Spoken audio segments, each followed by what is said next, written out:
Hello everyone, I'm Pastor Norv Cook, President of Manitowoc Lutheran High School. Hope you've been having a great summer. It's time to get ready for school again. And this year's theme for the school year is, We Live to Serve. The Bible says that Jesus came to earth not to be served, but to serve, and to give his life as a ransom for many. It had to be that way, otherwise our salvation would not be sure. The service that Jesus provided, his perfect obedience to his Father's will, and his humiliation that led him to the cross and to the grave, and then to life again.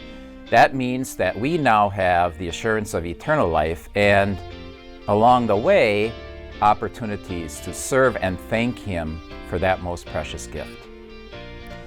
That theme will remind us all year long of the privilege that we have here at Manitowoc Lutheran High School to serve our Savior by serving one another, serving our students and their families, and serving even our community.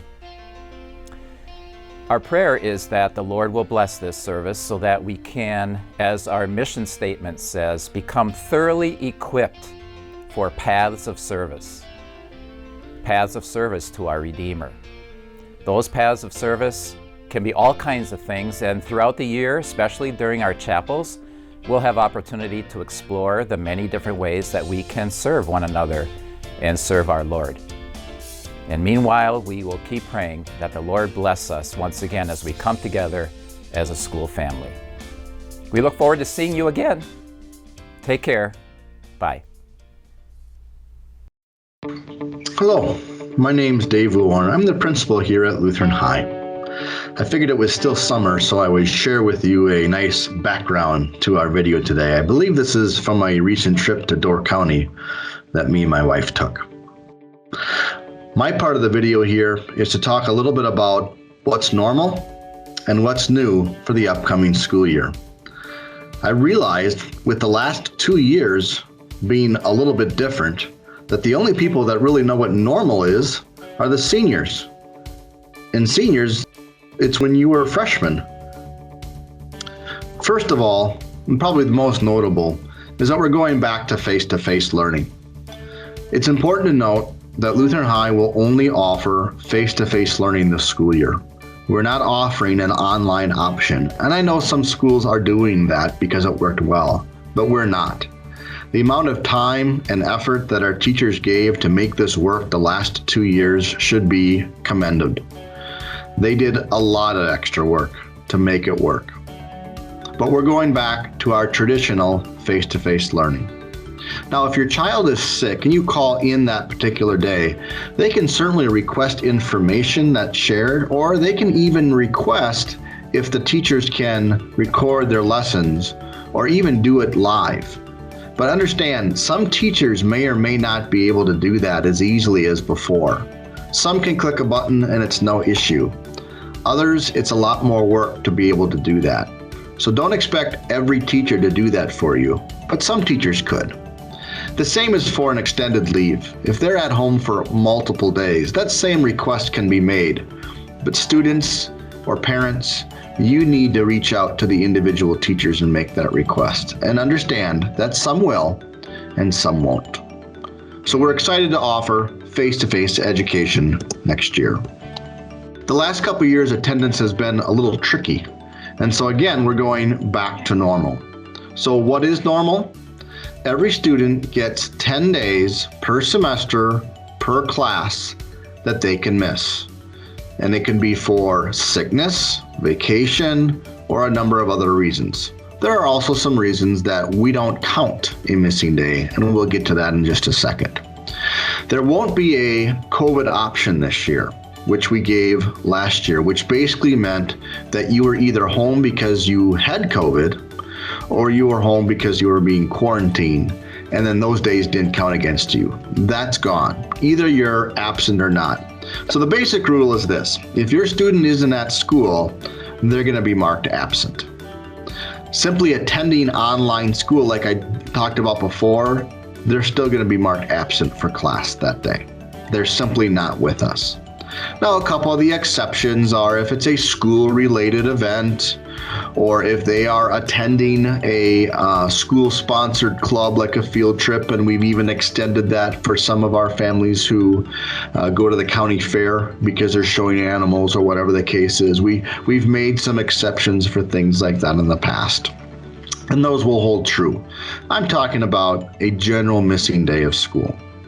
Now, if your child is sick for an extended time, and maybe because they even have COVID, because it's still out there, they can request a homebound status. Very similar, like if there was an extended concussion or a broken leg or something that required the students to stay home and away from the other students. That's going to probably require a doctor's note that says they can't attend school. And then we will mark that as homebound. And a homebound status does not count against those 10 days. If there are questions on that, just feel free to reach out and ask, and we're happy to help you with that. Another back to normal is our late and missing policy. That again is something that we kind of bent our own rules at. And so I want to make sure that we're going through this together so that we're clear as to what is happening. If you have more than 6 missing assignments, and missing means you have not turned in that assignment yet, by the end of the week, you will become ineligible for the following week. Mr. Lohberger is going to be the one that's going to primarily be contacting you and letting you know throughout the week. So there should be no questions, but you can always check Power School for that. In addition, if you have a cumulative 15 late assignments, and late means the assignment may have been turned in, you just turned it in later than what the actual due date was. If you're at 15 or 20 cumulative late assignments, you also will become ineligible for the following week. If that gets to 25 or 30, then a special meeting is going to get set up between you, parents, your advisor, and myself.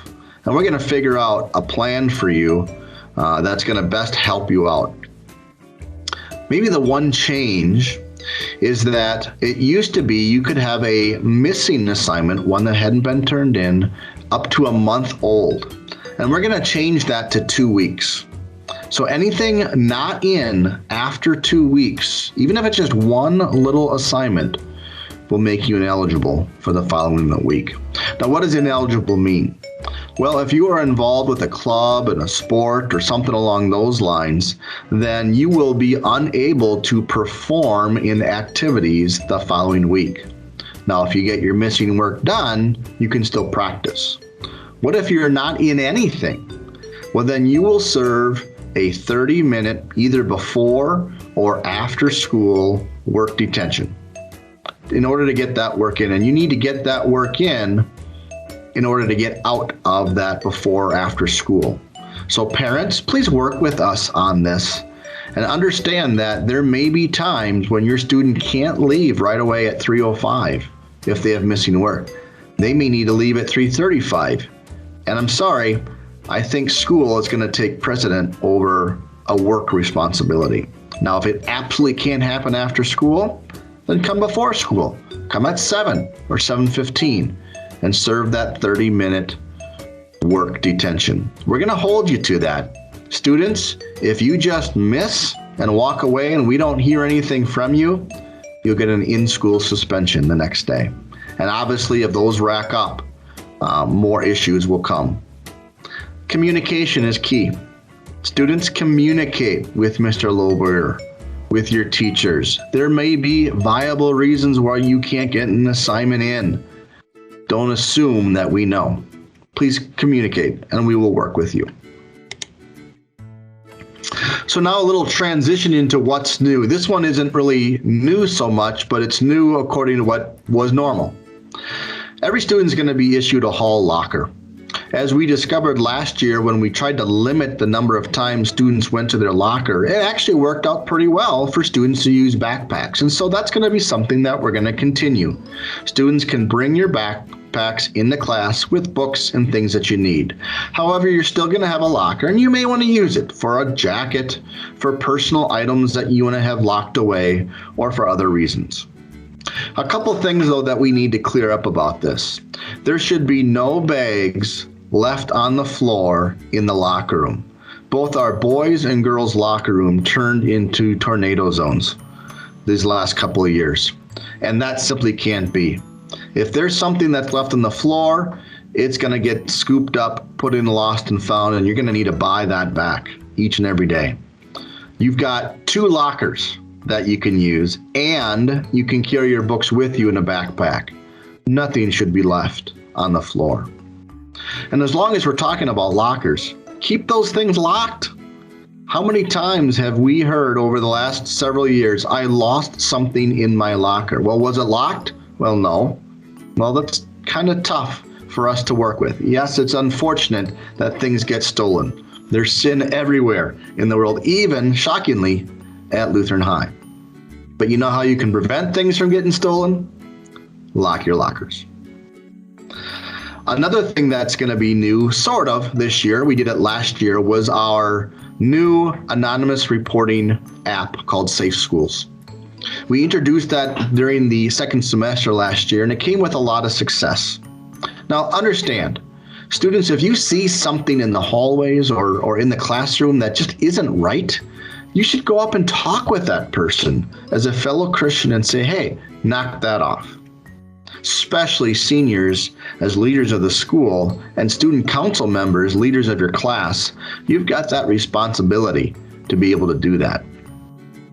We also would prefer that if you'd come and tell a teacher about it, and teachers can then take care of the issue, or as best as we can. But we understand sometimes situations don't always allow that to work out.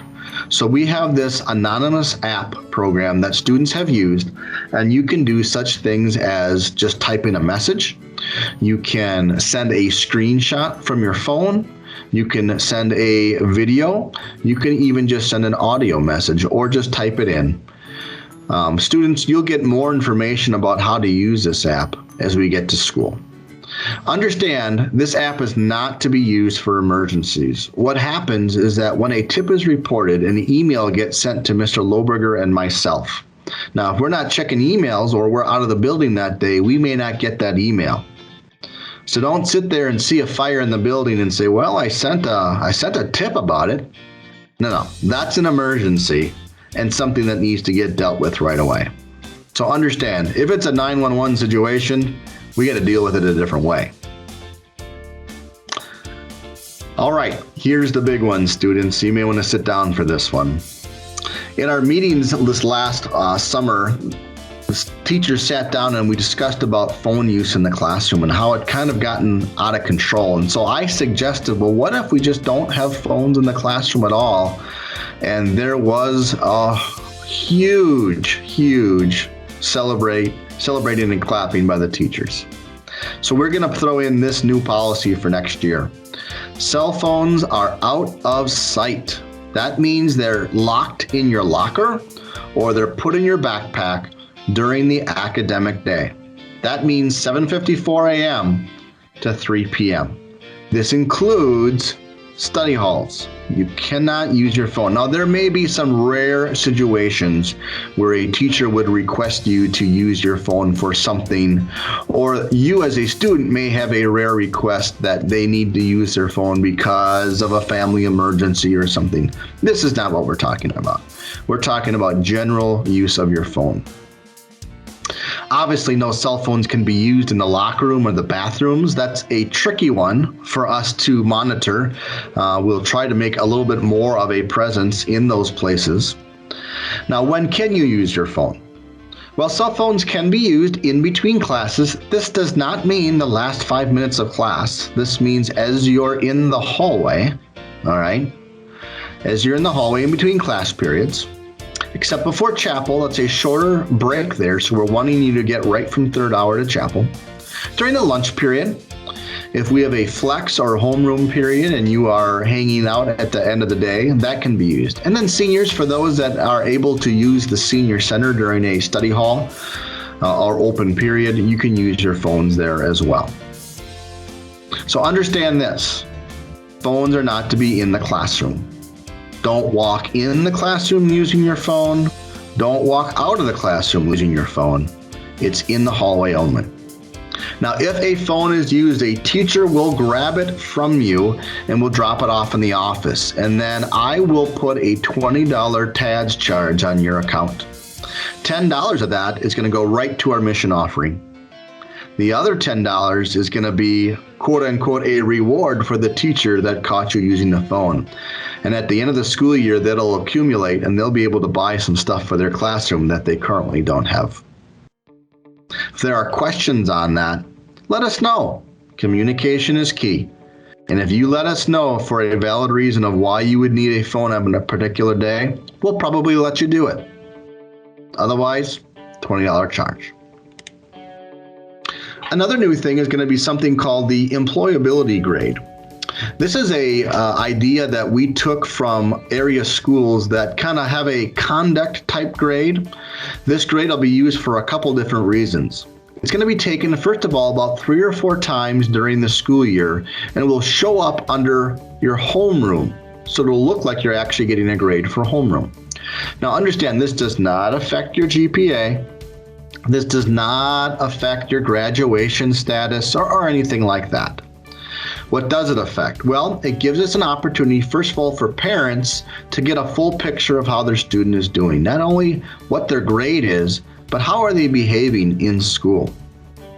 It also will make us and help us make determinants about who and who can't take an online class, who can and cannot apply for a certain scholarship, or as YA is becoming a more popular option, who can and cannot handle a YA. So you will find a grade there that goes anywhere from a 1, meaning needs improvement, to a 3, meaning exceeding what we're expecting for 3 different behaviors in school. 1, for verbal communication.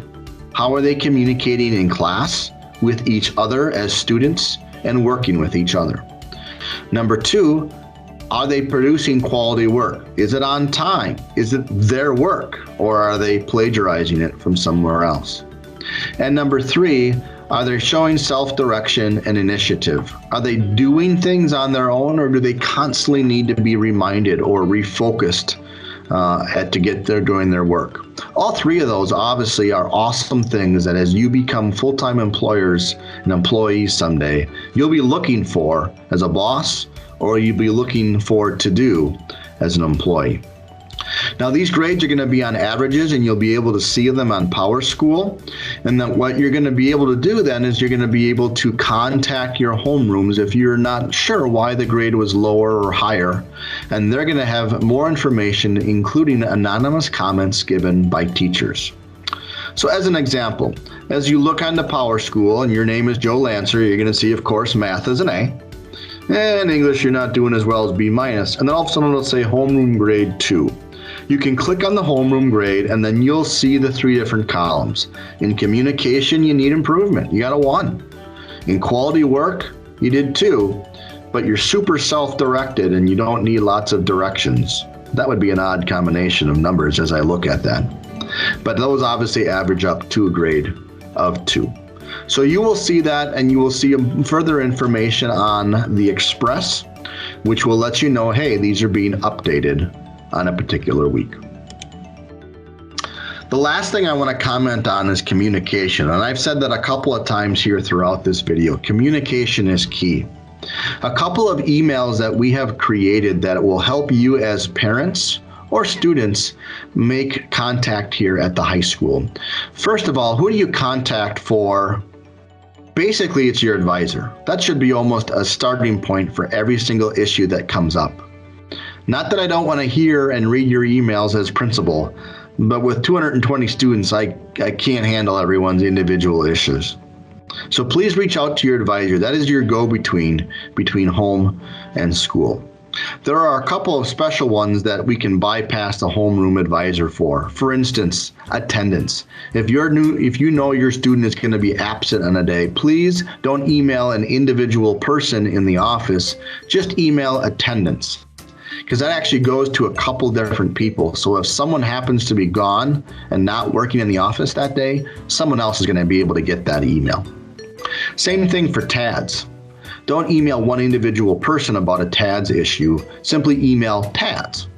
And again, a couple of people get that email, and depending who gets it first, they'll respond to you. Same thing with hot lunch. I'm not talking about meals so much. I'm talking about like hot lunch balance or mistakes that sometimes get made if something is charged that shouldn't be charged. Or you want to put money on your hot lunch account. Then email hotlunch@mlhslanchers.org. Obviously, if it's a class issue, please consult that teacher individually. And if you're not exactly sure where this email should go, then you can just email MLHS. And that gets to about 4 different people. And again, depending on what the issue is, the correct person will be in contact with you. At any time, you can use our phone number, 920-682-0215, and our new full-time receptionist, Mrs. Holly Zerbel, will be happy to direct your phone call to wherever it needs to go. I'm hoping to get back to a normal year in 21-22, but obviously who knows what will happen. The key here is communication. We will try to do our best to communicate with you any changes or things that happen throughout the school year that might be different. And all I'm asking is that you do the same and communicate with us. Lord's blessings on your school year.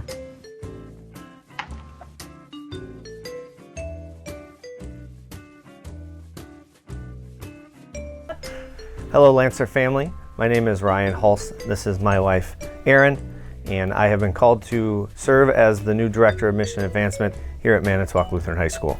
And I'll be serving as the new English instructor for sophomores and seniors.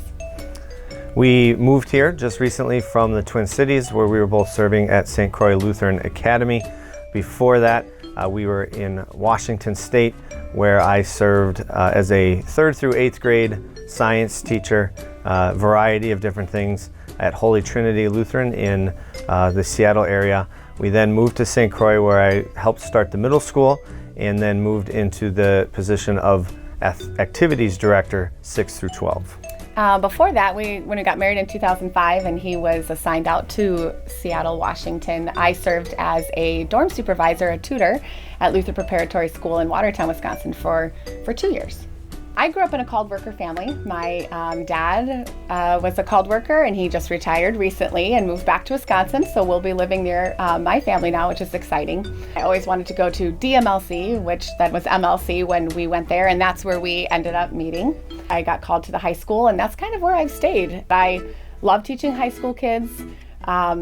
It combines 2 passions, right? Like always wanted to be a teacher, but then I always loved anything to do with English and reading and writing. And that love also comes from my father, who I had for a teacher for 6th, 7th, and 8th grade, and every year in high school as well. Ryan's path was a little different. I went to Luther Prep in Watertown, Wisconsin, and it was there that I started to think about ministry. I had the privilege of going on a Project Timothy trip to Grenada, where we taught Vacation Bible School and just really got to share the gospel, and that really excited me. So I ended up going to MLC and ended up taking a couple years off because I still didn't really know what I wanted to do. In fact, might be one of 2 people who have been in every track at MLC. So I started as pastor track, moved to staff ministry, and then ended up in the teaching track because that's really where I felt my gifts could best be served. I really enjoyed it and really found my calling there. And so after we graduated, then we got married and ended up in Washington. And now the path has brought me here to Manitowoc, where my job has changed a little bit. I won't be teaching as much, but I am, through my passion of Christian education, become a champion of that. And I'm really excited about promoting the education here at Lutheran High, but also being a part of sharing the gospel with as many people as we can through that education. And I think there's just a great opportunity to do that in the community here at Manitowoc. We have 3 kids. So Malachi, our oldest, is going to be a sophomore here. Tristan is going to be in 8th grade, and Dakota will be in 6th grade at Emmanuel Lutheran. We enjoy doing things with our family, watching our children and all of their different activities, from football to track to Irish dance. We enjoy watching our kids participate in those. We like going to the beach. We like camping as a family. Just doing as much as we can together is something we spend our time doing. We're excited to be here and to start this new ministry here in Manitowoc, and our family is also very excited to be a part of this family. We just want to say thanks for the warm welcome that we've already received from so many people in the Lancer family, and we look forward to many years of service here with you all. Hello everybody in the Lancer family. I'm Pastor John Meyer, former religion teacher here at Manitowoc Lutheran High School, and recently called back to serve you for one more year in my retirement in the theology department. For the past year, I've been serving as a part-time vacancy pastor with your brothers and sisters at Prince of Peace in Salt Lake City, Utah, doing outreach to the Mormons and our community at large out there. I'm really excited to be back. I can't wait to be with you, to serve you, and to share Jesus with you. And until we get started with the next school year, God bless you.